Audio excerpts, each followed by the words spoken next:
경제 인사이트.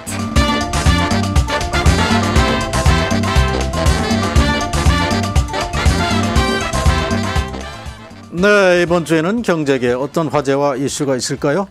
오늘도 경제 전문지 비즈니스타임스의 백승주 대표를 연결해서 알아보겠습니다. 대표님 안녕하십니까? 네, 안녕하세요. 네, 지금 대한민국 역사 교과서 국정화를 두고 진보와 보수가 극심한 대립각을 세우고 있는데, 자, 그런데 삼성이 채용제도를 개편한 후에 실시한 글로벌 삼성 직무 적성 검사 G세트, 이른바 삼성 고시.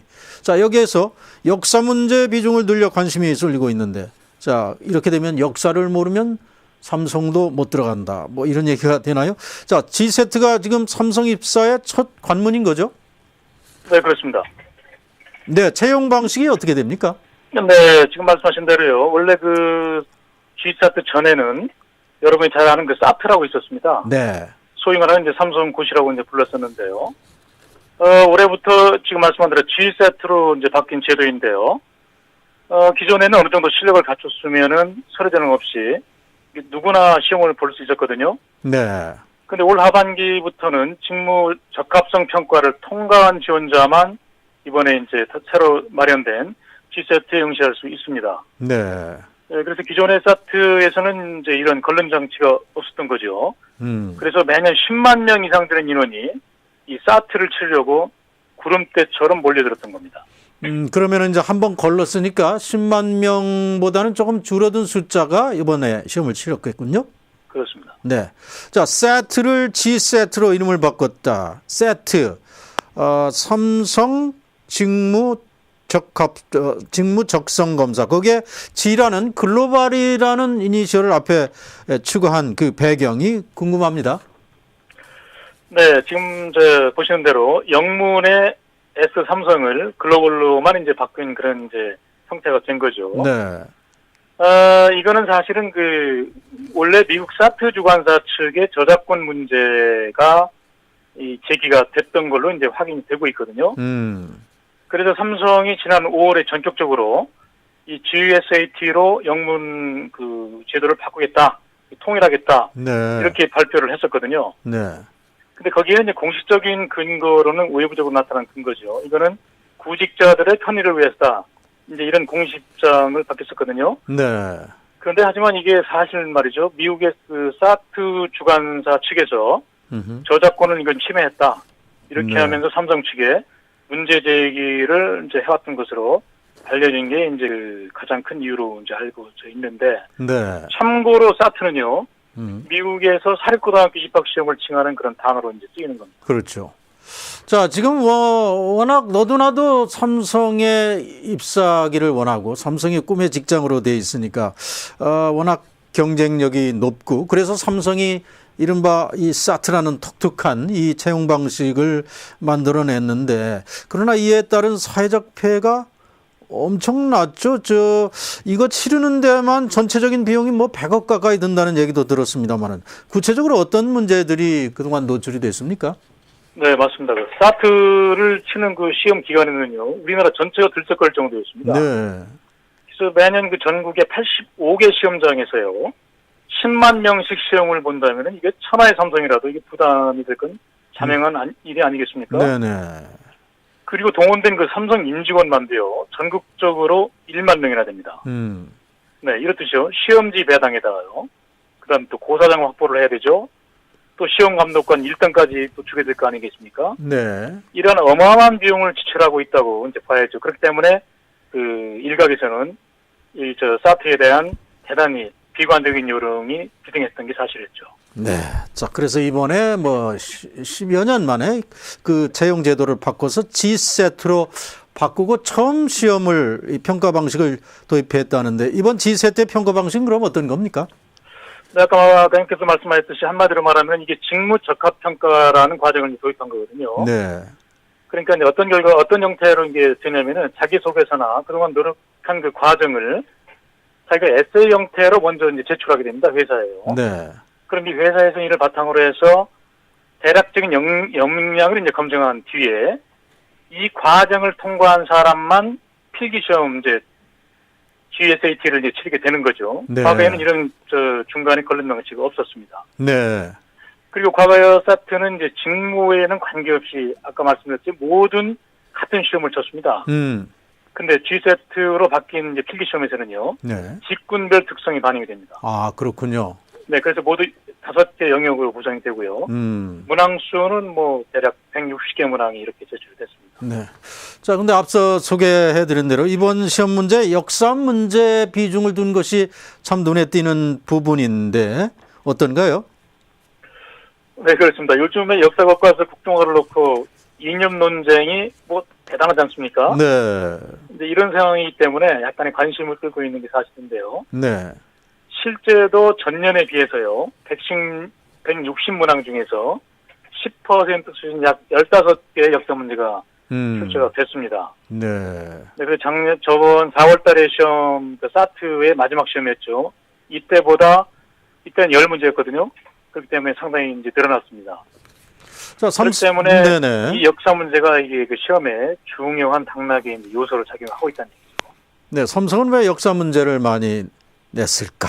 자, 뭐 인문학에 대한 관심이라고도 읽혀지는데 인문학에서 글로벌 경영의 길을 묻는다. 자, 이런 관련 서적도 소개된 바가 있습니다만은 자, 그런 분위기가 반영된 게 아닌가 이런 생각도 드는데 출제된 역사 문제가 어떤 유형들입니까? 네, 역사를 지금 학생들은 아마 크게 관심 네. 있게 공부를 하지 않았던 건 사실이지 않습니까? 네. 그래서 역사 공부에 좀 소홀했던 음생이라면 좀 골치가 좀 아팠을 거다 이렇게 예상이 드는데요. 대충 살펴보면은요, 임진왜란의 영향에 대한 설명으로 틀린 것은 뭐 이런 것도 있었고, 그 다음에 세계 1차 대전과 2차 대전 사이에 일어난 일이 아닌 것은 뭐냐, 네. 뭐 이런 문제도 있었고요. 그리고 근초고왕, 그 다음에 광개토대왕, 진흥왕, 덕풍왕, 장수왕 등 삼국시대 왕의 순서를 바르게 골라라 이런 문제도 있었습니다. 그래서 의외로 뭐 까다롭긴 했지만 대체적으로 평이하다는 문제였다는 게 평가고요. 네. 그래서 아까 좀 전에 앵커께서 말씀하셨듯이 요즘 기업들이요, 지난해 하반기부터 취업 준비생들에게요, 인문학적 소양에 대해서 특히 강조하는 분위기가 이제 형성이 됐거든요. 네. 그래서 이번에 아마 삼성도 역사를 강조한 게 아닌가 이렇게 판단이 됩니다. 자, 임진왜란이다. 삼국시대다. 자, 역사 문제에 상당한 비중을 뒀는데 역시 요즘 논란인 근현대사 부분의 역사 문제는 없었다고 보이네요. 역시 이것도 삼성 시험 문제에서도 뜨거운 감자라고 생각했을까요? 아무래도 제가 볼 때는요. 네. 지금 현재 논쟁이 되고 있는 지금 시점 아니겠습니까? 네. 이 점은 조금 피하지 않았나 이렇게 생각을 하고 있습니다. 네. 뭐 경제 평론을 하십니다만은 뭐 역사와의 전쟁이 워낙 요즘에 뭐 블랙홀 같이 모든 걸 빨아들이는 이슈가 되고 있는데 개인적으로는 역사 교과서 국정화에 대해서 어떤 생각을 가지고 계십니까? 네, 일각에서는 여러 가지 이제 의견들이 많이 있는데요. 네. 사실 진보와 보수와 진보의 이제 이념적인 논쟁이 지금 현재 격화되고 있는데요. 물론 옳은 말씀도 있고 틀린 말씀도 있습니다. 그러나 다른 역사를 세우기 위해서는 네. 국정화, 이 단일 교과서는 아니라고 봅니다. 역사는 시대에 따라서 평가의 기준이 변화할 수 없는 게 현실 아니겠습니까? 네. 그래서 현재 아까 말씀드렸듯이 가장 큰 문제가 되고 있는 게 이제 근현대사 문제인데 이 문제도 보는 시각에 따라 또 여러 가지가 또 관점이 틀리기 때문에 네. 따라서 역사는 사실의 기록이자 상상력이 원천입니다. 네. 그래서 대립이 있더라도 다른 생각을, 다양성을 억압해서는 절대 안 된다. 네. 그렇기 위해서는 좀 더 서로의 어떤 의견을 존중하는 그런 자세가 필요하지 않나 이렇게 생각을 하고 있습니다. 네, 역시 경제 전문가라서 이 경쟁 체제에 대한 가치를 많이 두고 있는 것 같습니다. 자, 이번에 롯데 쪽 얘기를 좀 해보죠. 롯데 경영권 다툼이 새로운 국면에 접어들었는데 특히 신동주 전 부회장, 뭐 지금은 SDJ 회장이 됐는데 참 반격이 매섭습니다. 속전속결, 뭐 이 치밀함이 상당히 엿보이는 것 같은데 어떻습니까? 네, 그렇습니다. 지금 대단히 치밀한데요. 신동주 SDJ 코퍼레이션 회장이 이제 치밀한 변격이에요. 신동빈 롯데그룹 회장이 지금 조금 흔들리고 있습니다. 네. 특히 신격구 총괄회장의 장남의 어떤 그런 반격을 이런 지원하는 모양새를 갖추고 있지 않습니까?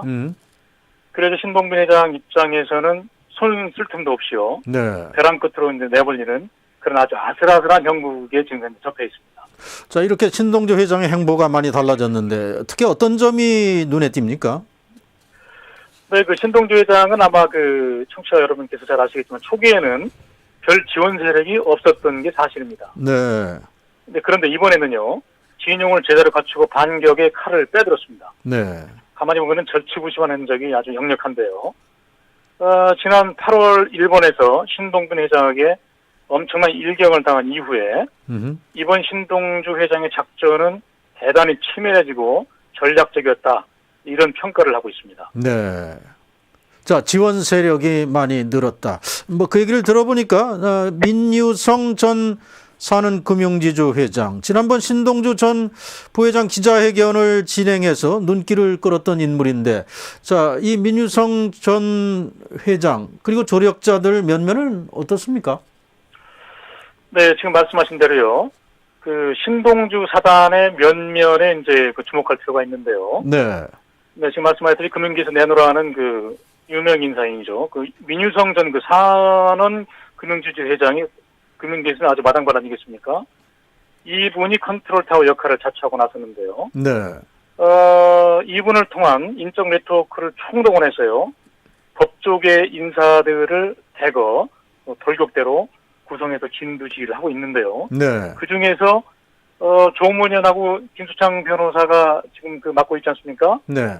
이 사람들이 그 민고문의 경기고등학교 동창입니다. 그리고 신동주 회장에 대한 언론 대응 처역을 책임지고 있는 정혜원 SDJ 코퍼레이션 상무가 있거든요. 네. 이 사람도 마찬가지 민고문이 이제 사는 그 회장할 때 홍보팀 출신입니다. 그래서 이들 모두가 그 민고문의 인맥으로 신동주 사단에 합류해서 신동빈 회장을 전방위적으로 압박하고 있는 그런 형국입니다. 자, 그러면은 이 신동주 회장 측의 이런 총력 공세에 신동빈 회장은 어느 정도 타격을 받았을까? 과연 카운터 펀치를 맞은 건지 아니면 복싱에서처럼 카운터 펀치를 맞고도 아닌 척 하는 건지 어떻게 봐야 됩니까?